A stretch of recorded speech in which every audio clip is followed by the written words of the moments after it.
All right, hello and welcome in, everybody. Today is, the end of week 8. We have the 27th episode of the Titans of Fantasy Football podcast. Another big week in the books, and finally we have a monster banger of a week in terms of fantasy.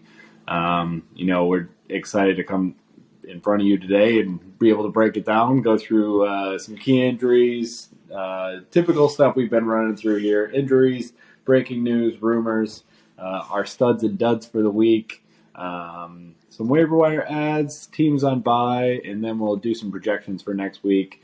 But as always, we are your Titans of Fantasy Football podcast. I'm your host, Garrett Daigle. With me, Caleb Armstrong. Woo! Caleb, what do you think of this week? It was scoring's been down all year, and I think this week made up for that. There was some to tune in and won. Yeah, the absolute monster of a weeks for fantasy football.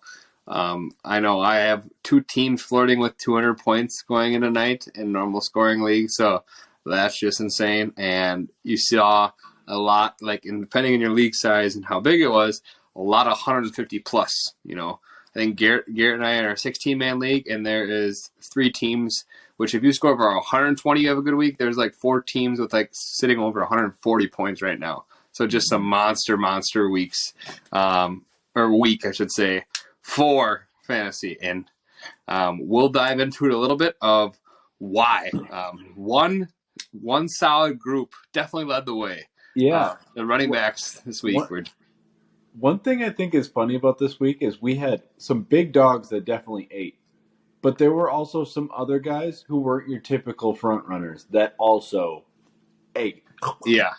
And then there was one guy who we'll kind of talk about in our duds category who has been eating like crazy and just had first dud week of the year, I'd say.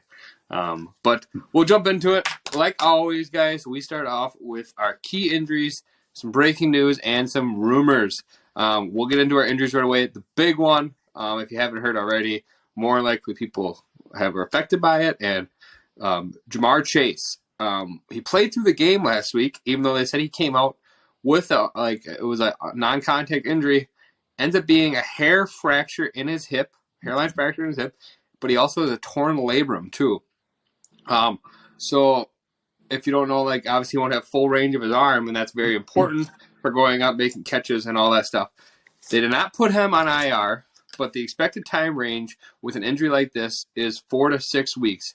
Kind of shocking that he hasn't gone on IR, but we've seen that with a lot of teams this year, taking that risk and not putting players on IR, such as Keenan Allen, Michael Thomas, other big-name guys like that who should have easily been on IR. They've been out for 4 weeks, but teams are hoping they'll get them back sooner, and they keep hoping, and well, like with a case like Rashad Bateman, who shouldn't have been back, you could get a chance of re-injury and then longer extent of injury time. So Chase out for, I would say, at least 4 weeks he's going to be out, including this week. So, but, there is hope, I guess, if you're one of those guys, but you're more than likely expecting him to get him into your fantasy playoffs if you make it to playoffs. Mm-hmm. And if not, it might be your time to sell him to somebody if you're trying to make a push, and you need that key capitalist guy, but you don't go cheap on it if you're selling Jamar Chase either, though. Yeah, I definitely agree with that sentiment. If you're a team that's sitting at a 3-4 or 4-4 record, and you have a guy in your league who's 6-1 or has a little bit more give at the top, you might be able to sell him to a team that's okay for waiting for when he comes back and be able to get a decent return.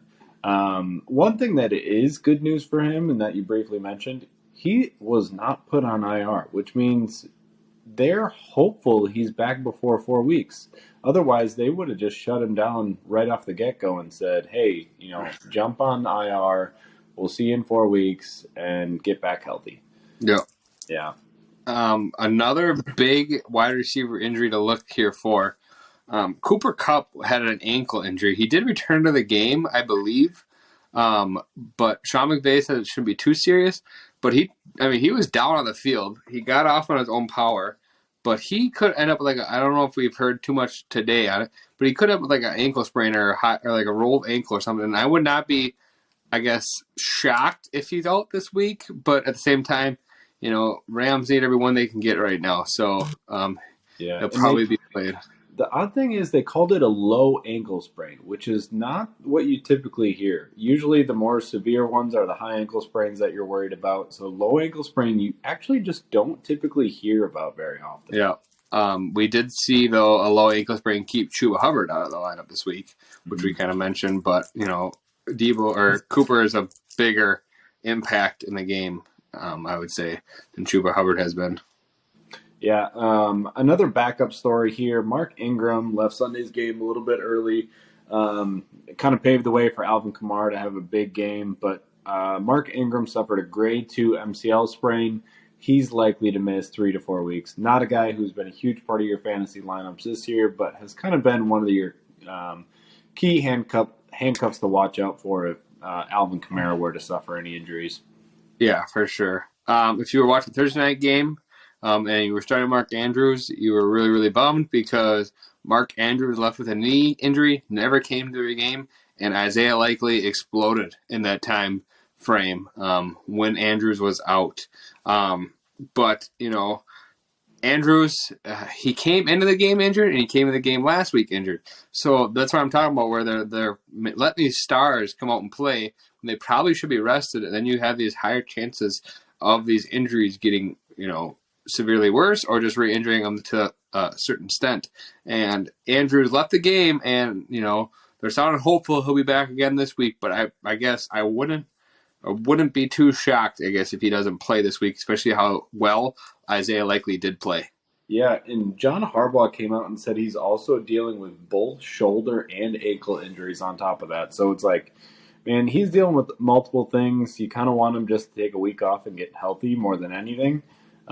But that's kind of a lot to deal with, and just kind of shows you the rigors of the NFL season, how these guys can kind of battle through multiple things going on. Same team, you mentioned Rashad Bateman. So they said his foot injury is a little bit worse than anticipated. He is expected to miss multiple weeks. Per Coach John Harbaugh, same thing. Thursday game, he was a guy who kind of showed some promise at the start of the season, and now with him kind of missing spurts throughout the season so far, it's kind of been rough sledding for him to kind of put together any decent weeks since the first 2 games of the season, really. Yeah, I think he was held catchless almost in the first half, and then he didn't. He barely played in the second half there where he got that injury. You probably weren't relying on Bateman too much in most leagues, depending on the size of the league, but he was the wide receiver 1 on that roster, so that can be a factor for some people. Another tight end injury. Irv Smith left Sunday's game with a high ankle sprain, and they didn't give an exact timeline, but just looking at timelines for these high ankle sprains in the past, what we've seen is anywhere from 2 to 5 weeks. Like David Njoku is dealing with a high ankle sprain too right now. He's going to be the same time frame, 2 to 5 weeks. But Irv Smith, surprisingly, has been, I would say, a filler this year. He hasn't been a great tight end by any means, but he's been giving you some good productions every other week, I would say. So Irv might have been in some starting lineups, but we'll give you a couple options there to replace him in the waiver wire as this week. Yeah, Irv was kind of a guy that you were looking at this team in the Vikings that were putting together some good scoring weeks. And going into this game versus the Cardinals, they had kind of a barn burner last year against them. And it was something that you were kind of hoping for a similar night last week, or this past Sunday. But yeah, not great having him go down. We'll kind of monitor that and see what happens. Another injury we had this past week was Deebo Samuel, who was officially out going into the game this week. Yeah, he was marked out, and they hope right now for a Week 10 return. Kind of not a ton of info out on that yet. Caleb, what have you heard? Just hamstring so far, correct? Yeah, that's all Shanahan said is he's going to be out, probably expecting week 10 because they have their bye this week, so they'll give him more time to heal. But I just want to put a warning out there, some red flags. It's time to sell Debo in your leagues, depending on where you're at, because what Debo made him so great last year was his versatility, and now CMC's there, and we saw him in full force of this offense this week. You know,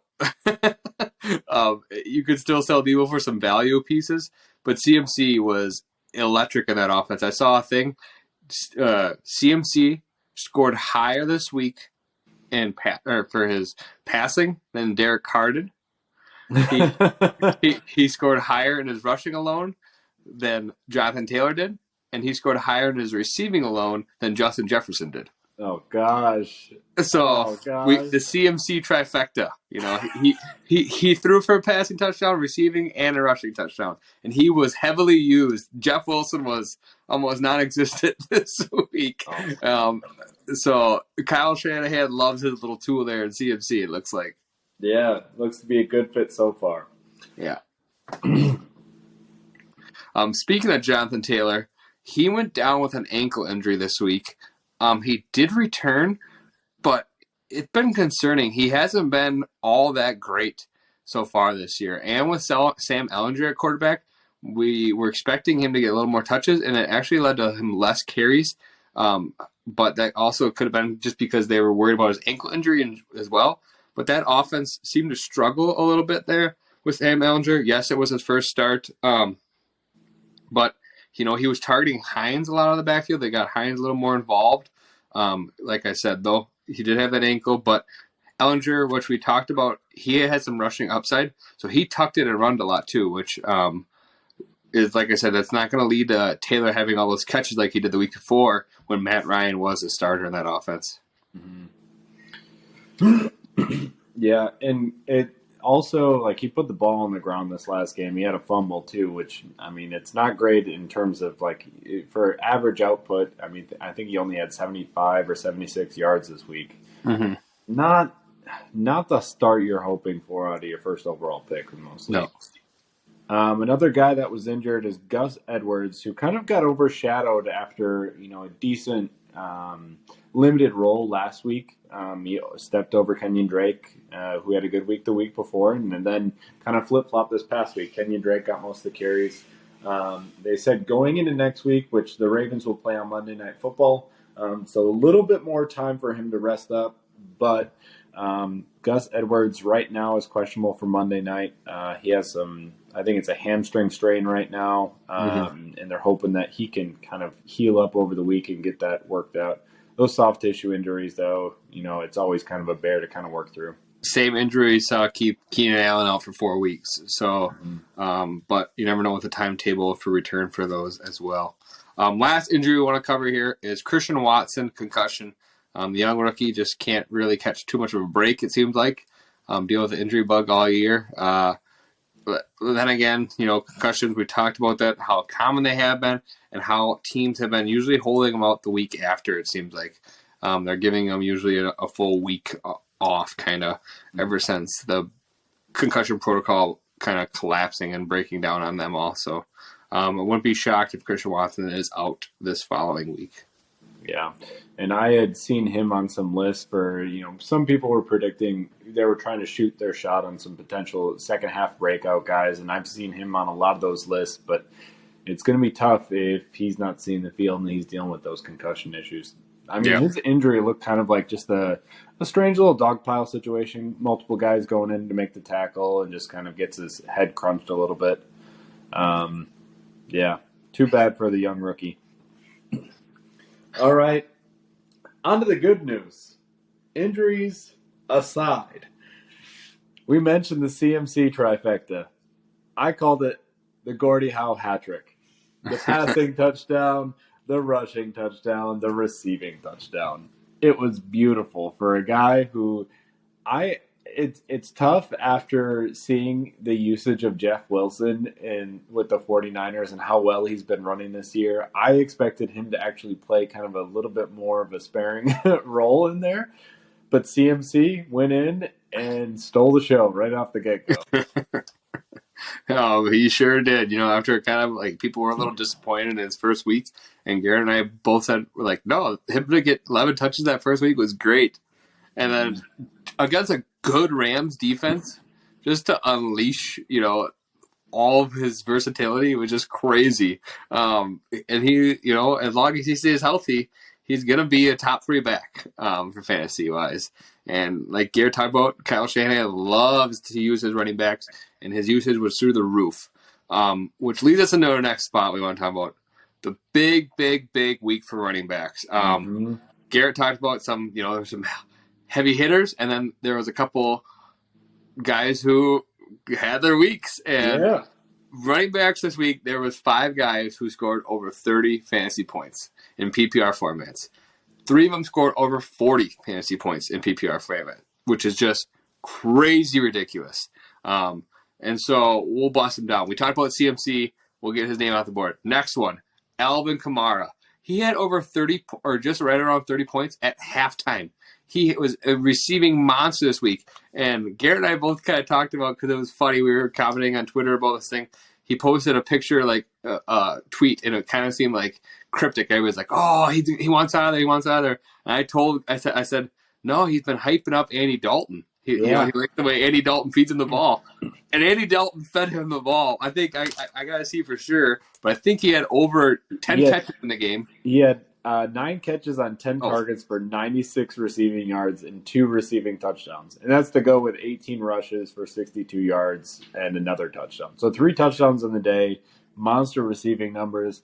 I saw a stat, throughout his first couple of years in the league, it's comical what his receiving stats are, because his first 3 years in the league, 81 catches, 81 catches, 81 catches, 83 catches. Last year, a down year, 47 catches, and everybody's like, okay, is he going to bounce back, with no Drew Brees there? He's on pace for 82 catches again, which is what we need, baby. Gotta love it. Gotta love it.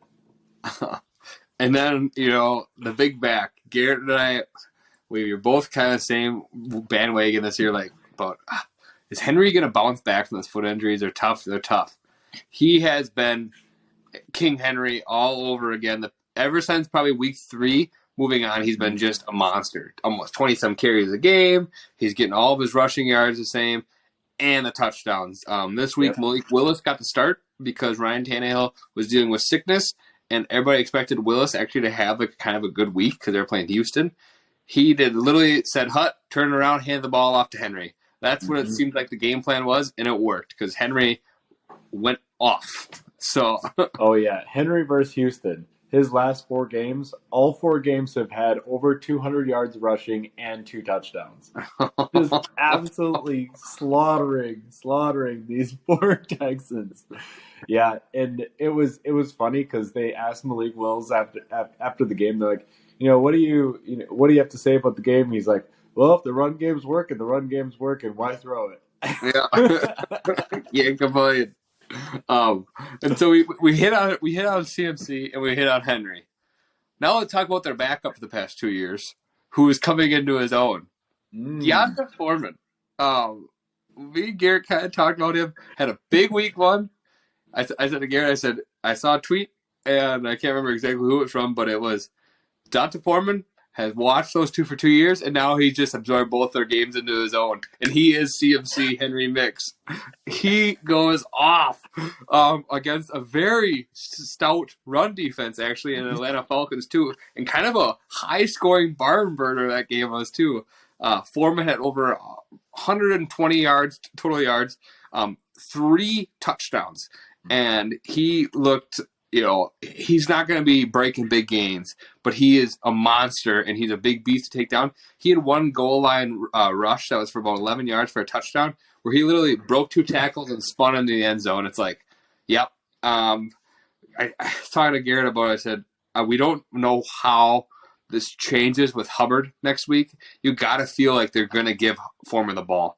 2 monster weeks in a row of over 110 yards on the ground, and I think 3 total touchdowns. He didn't have any in the week 1, but it's just they're running that offense through him right now, and the offense has been good the past 2 weeks. Carolina, they beat the Bucs. We talked about that. They upset them 21-3, and now they lose in a crazy game, Mhm. 34-37.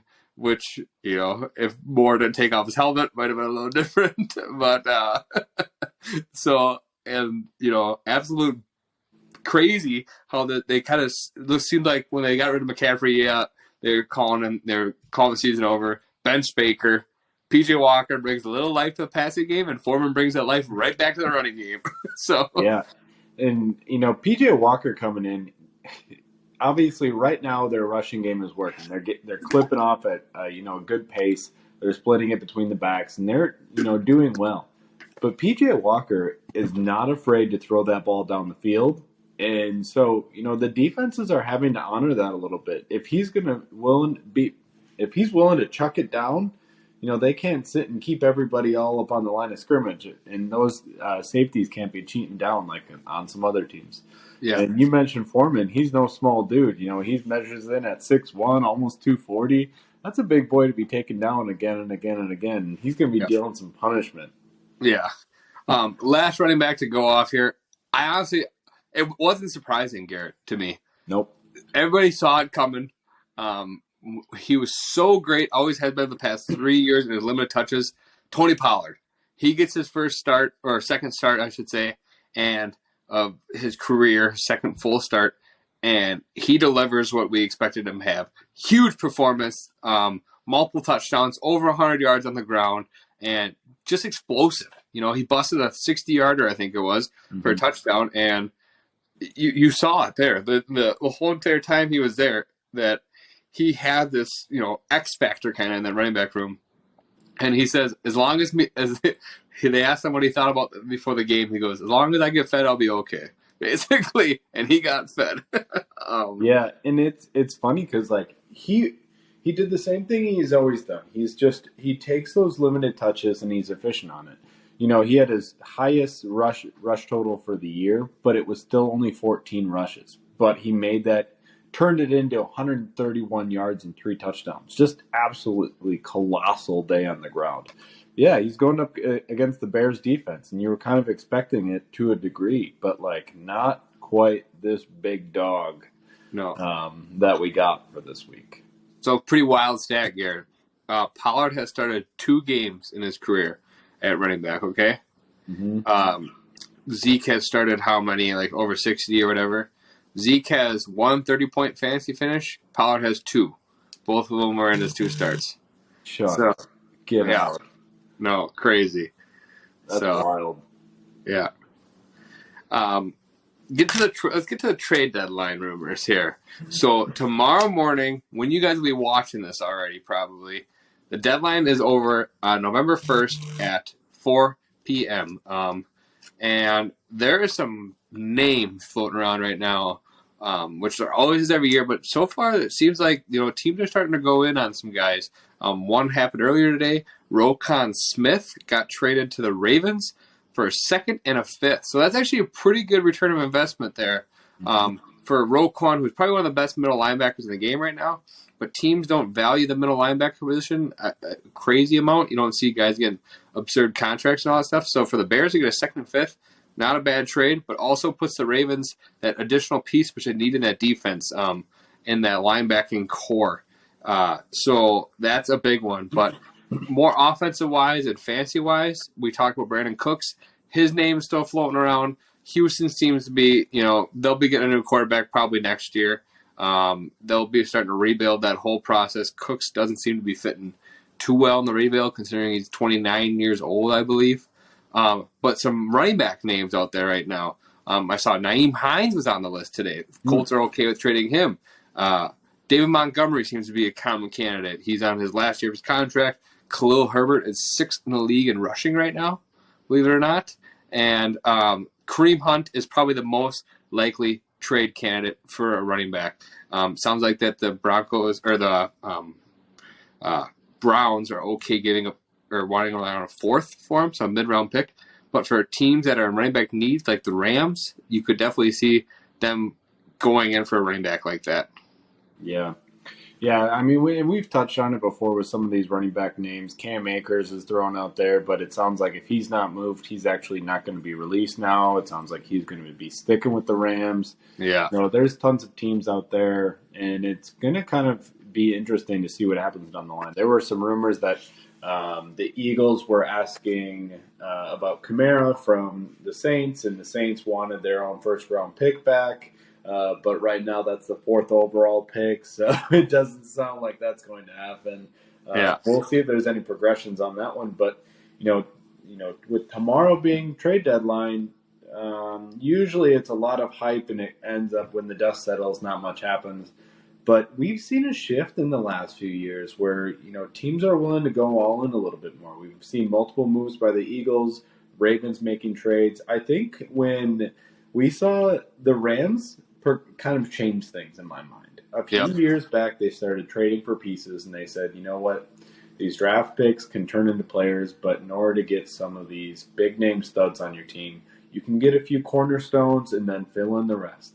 Well, they go out last year. They bring Stafford in, that after already trading for Ramsey years before. They take that team and they go win the Super Bowl. They add on OBJ, who was an integral piece, down the line for them. Halfway through the season, they went and added him. And I think after they did that, they kind of changed the template on what it is to put together a championship squad. Sometimes it's just a piece or two, and we've seen it in other sports, NBA, MLB, and the NHL. Teams will go, they'll add a couple pieces that can kind of push them over the edge for that playoff push. And now I think the NFL is kind of catching up with the times. So, for what we usually see for a quiet trade deadline, it could be a little bit noisier than usual. Yeah, I agree. There's a lot of teams out there in need for wide receivers too. One guy I do want to mention about the rumors who needs to be freed is Elijah Moore. We talked about how great he was and his man separation. He got out-snapped this week by Braxton Berrios and Smith. I can't remember the guy's first name. He saw like 11% of the total snaps, 1 target, and he was not happy again after the game. And you got to imagine that he's going to be probably getting floated around or something's going to happen there because got a young player who holds great value still and just not getting used is kind of crazy there. Yeah, it's rough when you see a young guy who's got some potential, a higher draft pick, had a nice streak last year, and he's just buried right now. 17% of the snaps, like, good luck getting any kind of momentum off of that. Mm-hmm. Just super disappointing. All right, we'll move on to our next piece, our team stud and our team dud. If you had some of these guys on the stud teams, you more likely had very, very solid week. There is actually only one guy on this list who happens to be the tight end, who he barely scored below 30 points. Everybody else scored above 30 points in PPR formats. There was some absolute monsters. Garrett and I couldn't. We usually try to decide like only a couple of running backs and whatnot. We couldn't. We just throw all of them on there. We talked about them all already, but yeah. we'll go through the list. But Tua Tagovailoa, big week. Right around 400 yards passing, 3 touchdowns. He had the week, after kind of struggling a little bit last week after the big concussion, his first game back. He has a solid week, and both Dolphins receivers go off, Tyreek and Waddle. They actually are on our team studs, but just want to put that out there in reference. They both had right around 30 points. And then Jalen Hurts, or another guy, he's a pretty frequent flyer on this list here. It seems like him and Josh Allen are probably the most common for our team studs.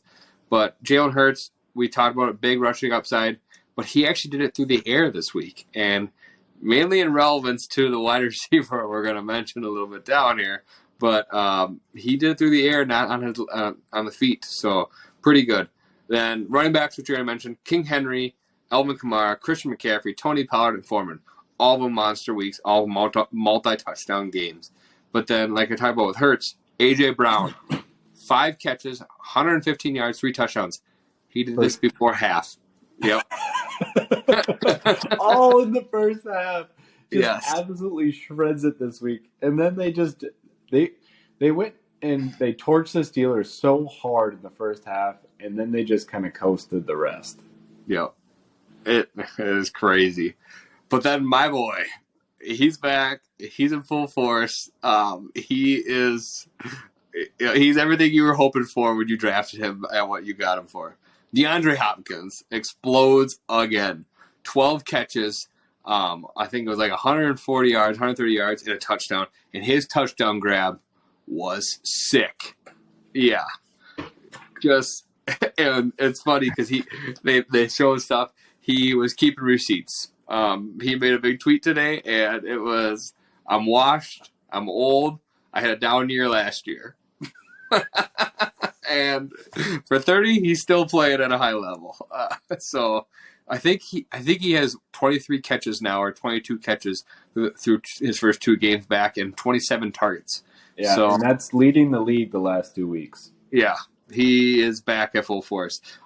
I said Jalen Waddle wasn't on the list. He is on the list. Waddle had a multi-touchdown game and right around 100 yards receiving again. But just Hill also went off. Hill had 12 catches for 188 yards. Yep. And Hill, obviously a monster day, but didn't get the touchdown. I feel like I need to jump at him for a second right now because, before he moved from Patrick Mahomes, arguably the best quarterback in the league right now, goes to Tua and the Miami situation, he has 961 yards through 8 weeks. Almost at 1,000 already. That is colossal. And he's got 4 games with over 160 yards. Holy crap. We're not even halfway through the season yet. And I do want to point out, because Hill was drafted pretty high this year, but it's kind of funny to show. I think Adams now, after the downfall of a week he had, but that's just the whole Raiders offense in general. Going into week 8, all top 6 wide receivers that were drafted this year, and for ADP, so Diggs, Hill, Adams, Chase, all those in Cooper Kupp, all those guys were top 6 for wide receivers in fantasy scoring. So they were actually, that's where it's crazy. You never see the draft capital hold that much. Like I said, Adams had a down week, so it's probably going to knock him out. And with Jamar Chase's injury, it's going to knock him out. That's going to change things up. But just let it be known, going in this week, if you draft all those guys with one of your first or second round picks, you were doing just fine because you were exactly where you drafted them to be, which is not normal, though, like we've talked about. Yeah, it's wild seeing that nucleus at the top just kind of stay there. And usually there's just some variance. Some guys drop off a little bit, but kind of crazy. So this week for tight ends, besides this guy, it was actually a stinker week for the most part. Kelsey had a bye, and Andrews got injured. So right away there, it usually limits you down anyways. Tyler Conklin had a monster game, though. 6 catches for about 70 yards and 2 touchdowns for the Jets. And he looked to be locked in at that number 2 spot right now. I would say behind Garrett Wilson in that receiving depth chart. But besides that, I don't even know who was second on the list. Maybe I think somebody had like 14 points I saw. I can't even remember for tight end. Kelsey, I think, had a touchdown, but not a Kelsey was on bye here. So it was probably him. Kelsey, Kittle, sorry. Kittle. Oh, yeah, George Kittle, you're right. Yes. Yep. But, besides that, it was a really down week for the most part. And it was. So. And speaking about down weeks, let's just jump into our duds. So a lot of them came from the same team. So the LA Raiders, or Las Vegas Raiders, completely shut out by the Saints. So Derek Carr, Josh Jacobs, Devontae Adams, stinker weeks. Not what you were hoping for from them. All sub like 5 points. Just a rough go. Daniel Jones, who had been putting up a few good weeks in a row, did not have a good week this week. No. He was some guy, like, going into this week, going into Seattle, a guy that was streamed kind of across boards, but, he ends up with under 200 yards passing, no touchdowns, and then his rushing game, he had 5 rushes for 20 yards. So not what you were hoping for out of him, especially coming off of a pretty good week last week with really good rushing totals. Another guy, Brian Robinson. We thought he, since he kind of came back from his injury and, quick return, we'll give him that. Quick return from that gunshot wound. Thought he was going to be a pretty good mainstay on this offense. Last week, or the last 2 weeks, he had 17 and 20 rushing attempts. Good, steady numbers. This week, going against the Indianapolis Colts, they finally get Shaq Leonard back. He has 8 rushes for 20 yards. And the biggest thing is Gibson outrushed him again. Gibson looked like the better, more efficient back. And, for a team that was kind of phasing him out and kind of phasing Robinson in, not the best. So Gibson, big part of the passing attack is what kind of saved him. 7 catches for 58 yards and a touch. Kind of a resurgent for him. James Robinson, coming off of the trade to the Jets, has a cold first week with them. They ended up being a lot more involved with the passing game this week. I think Zach Wilson probably had his most attempts on the season. And a quiet rushing game. Zach Wilson, he's not that guy right now. No. Gabe Davis has a pretty cold game against the Packers. Didn't show off too much. They didn't really need to, and Diggs was kind of more of the focal point for the passing attack. Cortland Sutton, extremely cold week this week. I think he had 1 catch, not a whole lot on it. No. George Pickens drops the goose egg. After such solid weeks in a row, too. Yeah, and he's had good chemistry lately with Pickett. And it's funny because going into this week, I was actually juggling between him and Deontay Johnson, and I swapped Pickens at the last second just to get goose egged. There's a different league out there that I've heard of that if you start a roster or start a player that gets a goose egg, drops a 0, you got to shotgun a beer and send a video to your league mates. And I just loved that idea. I think it's a good way to keep the chatter going amongst your boys and get a little ribbing if you need it from time to time. Yeah. Caleb mentioned Mark Andrews kind of went out with that injury. And then the last guy on our list was Tyler Higbee, which, Tyler Higbee kind of started the season off pretty well as the second option in that passing attack. This past week, 2 catches for 15 yards, pretty cold. And he also, didn't have the best week 6 either, pretty cold then. It's kind of been a shift in that the last few weeks he's just been kind of phased out a little bit more. And I hope that after the bye week, we kind of knew that they might bring Van Jefferson on a little bit slowly, so it was possible that Higbee was still that option, but, they're still kind of working out their kinks in that offense. So it's kind of rough sledding for a lot of the Rams players right now. Yeah, and it was shocking. We talked about Allen Robinson a little bit last week and selling him and all that stuff, and then he, I think, was second or tied for first in the for the team with targets again, which... You talked about Higbee. Higbee did have an injury, but he came back right away. But for him to him and Skronik actually both kind of just got shadowed out this week, it seemed like, which is shocking considering how both of them have been very benefactors to that offense as of late. Yeah. All right, on to our next section here. We have teams going on a bye this next week. So week 9, there are 6 teams on bye. So a lot of guys you kind of have to account for. We have the Browns, the Cowboys, the Broncos, the Giants, the Steelers, and the 49ers. So a lot of big names out there. Nick Chubb, CeeDee Lamb, Saquon Barkley, and Christian McCaffrey. So, there's a ton of guys out there. So you're going to have to find some guys to turn to in your running back position. Not a ton for quarterbacks out of that group. Dak is probably your main starter from those guys. But big tight ends, I would say, though. Yeah, that's a good point. I would say there's probably 5 tight ends in that group that are pretty benefactors that are pretty important to look at because it's tough sledding for the tight ends right now. And, just some names, Njoku, Schultz, Dulcich, who's really came on, Freiermuth, and Kittle. Those are probably all guys who are getting started right now, in 12 league teams or more, I would say, at the tight end position. So probably be a scramble this week on waivers for the bye week fillers for tight ends. Yeah, that's a really good point. Gonna be tough to jump in on those guys.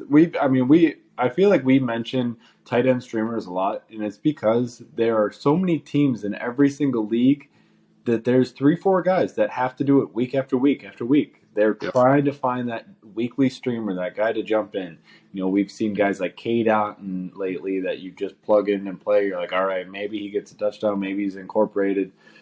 Greg Dulcich, we mentioned a few weeks ago, and now he's shaping out to be a pretty good player his last 3 weeks. So it's tough to find those guys, but they are integral and important to try to find one that you can stream on a given week. Yeah, I know on one league I'm going to be hitting the waivers hard this week for a tight end because my top 3 I have 3 tight ends in this league because one of them's on IR right now. That's Njoku, but my other 2 tight ends are Schultz and Dulcich.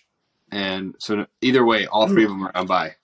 So, I'm going to have to try to find something for a fill-in. That's hard. That's a tough situation because those are all guys that are hard to drop. But they're all difficult to roster 4 tight ends. And it is. Yeah, it is for sure. But with that getting in, like I said, we have one guy in particular who can possibly help fill that void at the tight end spot for this week. But we will hit on the waiver wire ads. First guy we have here is Isaiah Pacheco. We mentioned him last week. Kansas City goes on bye. If you didn't scoop him up last week, now you still have opportunity to because people aren't really thinking about the Chiefs right now or like, oh, he's on an ad. But, he got his first start the week before. Mm-hmm. He saw his highest snap share, increased role, and he's worth an ad and stash right now into a lot of those rosters. Yeah, and he's a difficult one because it's like, all right, we've mentioned him quite a bit on this podcast, and it doesn't feel like we're sitting here pounding our chest like he's the next big coming of a guy. But what we have said is that offense and that running back room, there is an opportunity for somebody to come up and seize the role. It seems like week after week, they're doing this kind of split back timeshare where all these guys get a little bit of the pie, but with Pacheco getting his first start right before the bye week, I think, there's a lot of opportunity for them to kind of figure out what that offense would look like had he, gotten a start over a long period of time and then figure out if he does get 60% of the snaps, what that would look like for the team and the identity of the offense. So, definitely a guy you want to stash, not necessarily a guy you ever want to throw into your starting lineups and hope that he's going to get you 10 points. Because you're probably going to be disappointed unless, he comes out firing right away. But guy that you want to add, see how things go. Don't drop him after a week. Keep him on your bench probably for a week or 2. See how things go after this bye week. Mm-hmm. One guy who keeps coming up on our waivers, but he's just so available in a lot of leagues, available in 35% of leagues. Rondale Moore. He had finally put together a very solid outing, and he's been getting that, more and more snaps, more and more targets. They just haven't been producing into a whole lot. This week, it finally did. He had 7 catches on 8 targets for 92 yards and a touchdown. He busted a long one too. It was kind of like he just was hanging out by a jersey and just got pulled away, and he just busted it. So, but right now Robbie Anderson. They traded for him and back-to-back goose eggs for him in that offense. He had another 0-catch game. It seems like right now it is really only the pass catchers are Moore, Hopkins, and Ertz. Those are by far the top 3 dogs in that offense, and they're all getting fed a good amount of shares. So as long as Hollywood Brown's out and Anderson's not doing much, Moore is a guy you can literally put in and start. It's not like this is a guy who you just hold and wait, but he's a great flex play and or wide receiver 3 right now on rosters, I would say. Yeah, for a guy you can scoop up off the waivers, he's definitely a guy that I have no qualms with if you want to throw him into your flex spot for some of these guys who are on a bye or just trying to fill that position for a week. Another guy who kind of started out hot earlier in the season that cooled off for a bit is Garrett Wilson. So early on in the season, he had a monster, I think it was week 2 or week 3. Popped off, had a great week, and then you were kind of stuck holding him as the offense really pushed Breece Hall and they started running the crap out of the ball. Well, once Breece Hall went down, we saw this week, they kind of changed their identity a little bit and got a little bit more pass happy. It wasn't the prettiest thing in the world. And, with Zach Wilson out there, it's not like he is this fireball of an offensive quarterback out there. He had a rough go, but he threw the ball 41 times and he amassed 355 passing yards versus a New England defense that has been, up and down this year, been pretty decent against the pass at times. But that's more opportunity for Garrett Wilson, who stepped in this week. The number one in that offense is very clear-cut. He is the top dog. He caught 6 passes on 7 targets, got 115 yards. With that offense kind of shifting more towards the pass and giving Zach Wilson the opportunity to sling the ball a little bit more rather than have, quiet outings where he's only throwing the ball 21, 18, 26 times, there's a lot more pie for Garrett Wilson to go off of. And, right now he's 47% owned, but I feel like there are a lot of people out there that are a little tired of him, and you could see him dropped on waivers if somebody else is, looking to swap and grab somebody else off waivers this week. So definitely a guy you want to keep an eye out for. Mm-hmm. Oh, for sure. If he got dropped in a lot of leagues, I saw in some 10-man leagues I'm in because of, he had some down weeks there. So in 10-man league, there's no need to roster a guy like that. But like you talked about, this offense has completely changed with, Robinson was only in there for 1 week, but I think there was only 12 or 14 total carries between him and Michael Carter. And so they definitely changed it over to a passing attack. And if Wilson keeps chucking the ball like he has been, Garrett Wilson should be a good, beneficiary of that. One more wide receiver here that we want to hit on, or at least one more. And this guy is a bigger one for a while here, is Joshua Palmer. We talked about him last week as one of our waiver targets. We went into the bye. We said he's going to be good stash before the bye. He had a concussion, so he was out. But now, no Mike Williams. Mike Williams out with a high ankle sprain. They said 4 to 6 weeks probably. Keenan Allen's going to be that wide receiver 1, more than likely in that offense. He should be fully healed coming into this week. But Joshua Palmer, when Mike Williams and or Keenan Allen has been off the field, he has filled into that wide receiver 2 role. He is averaging right around 8 targets a game in those times that those guys are out, and right around 12 or more fantasy points a game too. So he is not just a guy who, again,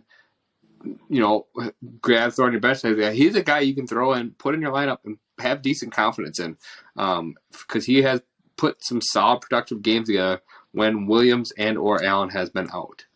Mm-hmm. Yeah, I like Josh Palmer as a speculative ad. He has been kind of in and out of the lineup this year, but there's so much opportunity, and I think Herbert has an opportunity himself to kind of take another step forward. Especially considering earlier in the year he had that rib injury. He's kind of been suffering a little bit. You see him gritting out these games, and his passing stats haven't been the best. So now, a little bit of opportunity out there for Palmer, and hopefully a step forward from Herbert, gives him a little bit more juice, and, we could see him take advantage of this opportunity. Yep. A guy in a different situation here is Justice Hill. For those who don't know, Justice Hill is a running back for the Ravens. And, we saw Gus Edwards kind of get pulled from the game. Didn't have a ton of usage this week after we thought he was kind of back. And a lot of people like Gus Edwards. He's a steady guy, but hamstring injuries are fickle. If he gets out or, we see him miss a lot of practice this upcoming week, Kenyon Drake has kind of been... He's had some mixed usage throughout the season, and I don't think the team is willing to give him the ball 100%. Justice Hill is a guy who's 6% owned, so across the board, nobody's got him right now. When he's been out on the field this year, he's kind of gotten these, touch-and-go rushes here and there, and he's not a big back. He's, 5'11", 5'10", 200 pounds, smaller guy, but he rushes at an incredibly efficient clip. 6.4 yards per carry. Some of these games he's six rushes for 60 yards. He's getting good chunks, and I think this team, we saw him have injuries his first couple of years of his career. They're looking at him now, and now that he's back and he's healthy, if Gus Edwards isn't ready to go or Kenyon Drake, they're not ready to turn it back over to him. Justice Hill could be a guy that all of a sudden has a lot more line share into this, mismatched running back room, and they run the ball incredibly efficiently. So Justice Hill, good speculative ad, good guy you want to stash on your bench and kind of see how things play out for the Ravens. Yeah. Last guy I have here to talk about is another wide receiver, and he is a guy. This is more your add and stash type play. Maybe a fill-in if you need to, but only in less than 5% of leagues, and that's Terrence Marshall Jr. He got this role increase because Robbie Anderson gets traded, and he's kind of taking it on well. He's averaging over 75 yards, or averaging over 70 yards a game now the last 2 games with Robbie Anderson out. He had 9 targets this week, 4 catches on 9 targets for 87 yards. So didn't quite turn them all into catches, had a low catch rate on those targets. But for him to get looked at that much by P.J. Walker is a very, very positive sign. He's got that draft capital. He was a 2nd-round pick last year. So, and new coach, or the interim coach, Wilkes, he talked about getting these younger players more and more involved. And yes, the game is kind of rolling through the run game right now, but we've seen with Walker an upcrease for not only Terrence Marshall Jr., but DJ Moore as well. Both of those guys have been doing well with PJ Walker, or better than they were before with Baker at the realm. And it doesn't sound like Walker is losing his starting job anytime soon. Wilk said today, he goes, he struggled in the first half, then he really settled down, and he brought him back into the game through an absolute bomb, which was beautiful to tie the game on the last second play. But, I just saw a stat, and I don't want to be going into DJ Moore too much because it's about Marshall as well. But DJ Moore, his last 2 weeks, has had over 200 yards and 2 touchdowns. Mm-hmm. For the first 6 weeks with Baker, he had 200 yards and 1 touchdown. So he's doing much better with PJ Walker at realm, and it just seems like that offense is in general, like we talked about. Baker just is he's conservative. He's a conservative player. He doesn't make a lot of mistakes, but it hasn't been as well for that offense. Yeah. Terrace Marshall was somebody that I had tried to stash in a couple dynasty leagues, or my dynasty league, and then he was a 2nd-round pick last year. So a guy that, the NFL is highly invested in. The guys don't go there for no reason. Gets buried in the depth chart. He's got some veterans ahead of him, and it's kind of hard for him to break out, especially on a team that, it hasn't been passing the ball very efficiently. All of a sudden, some pieces get moved out of town. There's more opportunity for him. Coach comes out, said they want to emphasize these younger receivers. All signs are pointing in the right direction, and P.J. Walker's not afraid to chuck the ball downfield. So, love the speculative ad on Marshall. He's a guy that you can add, throw on the last spot on your bench if you need to, and kind of wait and see. He's also a guy that you can later, if it doesn't work out, feel totally fine like halfway through the week, or like halfway through next week, and decide, hey, it didn't work out. I'm okay moving on. Good speculative ad. See what happens. And he was centimeters away from catching a touchdown pass too, which would have put him over the 100-yard mark and a touchdown. So that game would have been just with that one catch would have turned into a monster game for him. Honestly, it was close. It was very, very close. Garrett, our last guy here, you can talk to him. He is our 1 week. We talk about the tight ends being really weak, and he could be that potential waiver wire ad, but he has high upside at that position too. Yeah, so we talked about Mark Andrews being injured right now, and it's funny, going into the year, the Baltimore Ravens went out, they drafted Isaiah Likely out of Coastal Carolina, kind of was touted as this raw, tight end prospect that a lot of teams liked, but weren't really certain like how well he would translate into the league. And Isaiah Likely, in the time he's been on the field, he's done extremely well. This past game with Andrews hurt turns the game into 6 catches on 7 targets for 77 yards and a touchdown. Fantastic outing for kind of a breakout game with him. We've seen him kind of sprinkle in, get a few catches here and there, and he's come off at a decent clip. And for a team, this Baltimore Ravens offense is never going to be extremely high volume passers. That's just not who they are. But if Mark Andrews is out, absolutely, Isaiah Likely is an awesome, awesome tight end streamer for that time. So, I don't have his ownership numbers in front of me, but definitely a guy that's probably less than 5% owned, I would think, out Yep. there. Yep. One thing I want to point out here, Garrett, that deserves recognizing is everybody before the season started talking about how poor of a 2022 draft class this was. I know it had a really bad quarterback room, which is kind of proving that way, and they talked about just the wide receiving room. Wide receiving room has been good. Those wide receivers had played well, but the tight ends have been surprisingly good. All 4 actually, the top 4 out of the 5, I think, out of the top picks have been solid. Daniel Bellinger was doing really well actually pretty well before that eye injury, but Cade Otton has played well in his limited role of late. Greg Dulcich seems to be kind of like a home run winner. This guy seems to be like 2 games in a row now with over 70 yards receiving is good on a tight end. And Isaiah Likely, stuck behind Mark Andrews, gets literally 3/4 of a game to play, and he balls out. Has, like you said, 6 catches for 80 yards and a touchdown. So it's shocking how these tight ends have really developed into their own, even though considering they weren't like last year's where we had Kyle Pitts and Pat Freiermuth go up in the early rounds. Pat was a second-round pick, and Pitts was one of the highest tight end picks of all time. So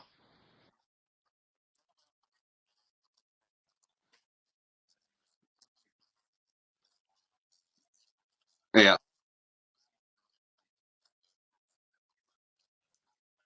yeah.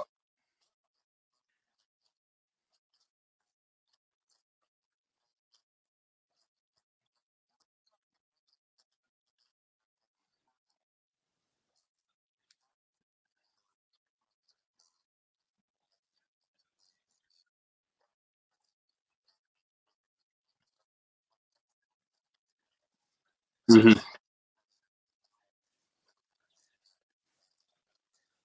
Yeah, for sure.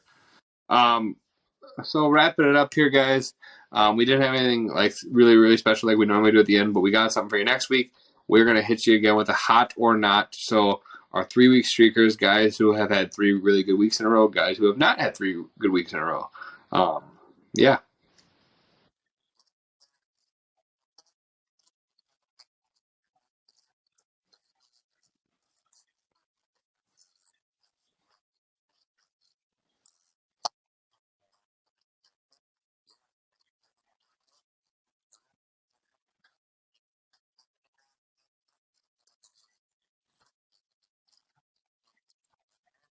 Mm-hmm.